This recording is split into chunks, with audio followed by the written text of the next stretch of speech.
right, joining us now to discuss, Kevin Frey, Washington correspondent for Spectrum News, New York 1. Kevin, good morning. Nice to see you.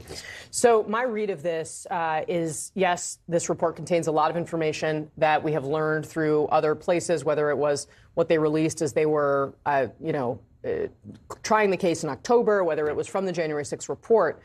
But what this does amount to is a pretty sweeping defense of Jack Smith's decisions to charge the former president and to lay out to people what he believed he had that ultimately would have, absent Trump winning the election, resulted in a conviction. Yeah, his belief spelled out in this document that he believes he could have actually secured a win in court.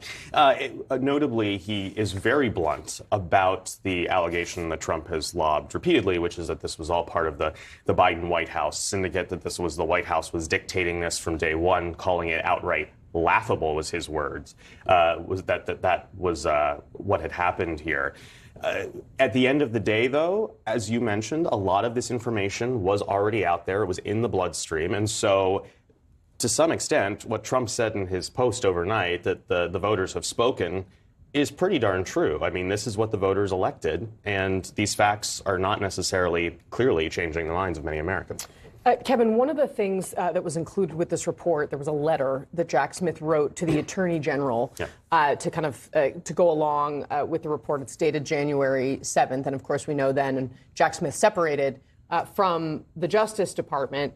One of the things he says in the letter is that Trump claims, quote, dismissal of his criminal cases signifies Mr. Trump's complete exoneration. And then Jack Smith says that is false. He wants to be very clear that this does not mean that Trump has been exonerated. Why do you think he felt the need to put that in there? I mean, that has been kind of the central theme of Trump's response to the fact that this has not gone to trial and has not gone through the processes of whether or not he would be convicted, that this is ultimately a win for him. It's the same that we've seen in some of the other cases, including up in New York, where he suggested he was more or less exonerated because he didn't end up getting any sort of real penalty in that New York City case because of the fact that, again, he's about to be president-elect in the United States. So trying to essentially rebut, one can imagine, Jack Smith, to kind of, one, frame his legacy in doing this investigation to show that there was substance there, and also to pre-buttle anything that Trump is going to say over the next 4 years to suggest that he is above bar and has done nothing wrong.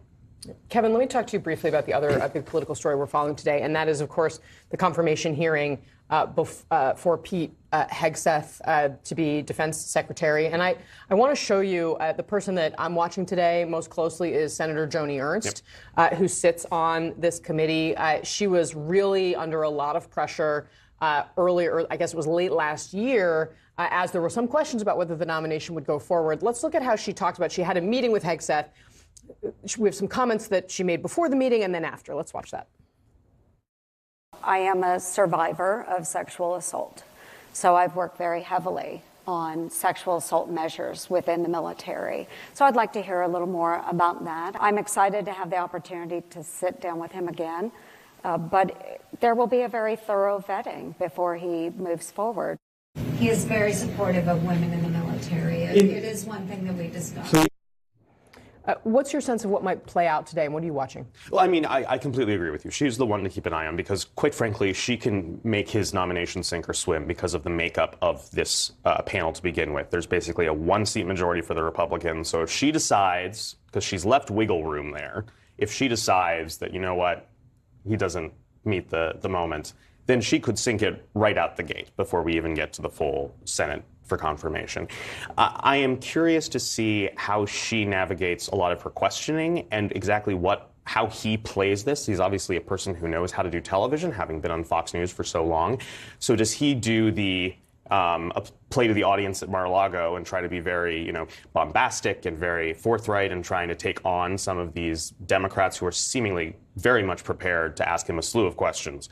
Or does he try to be a little more recalcitrant and maybe apologetic about some of his past to show that he's a changed individual, which maybe would appeal more to Senator Ernst or some of the other Republican moderates, for example, Murkowski, that need to get on board with this nomination if he wants to succeed on the floor.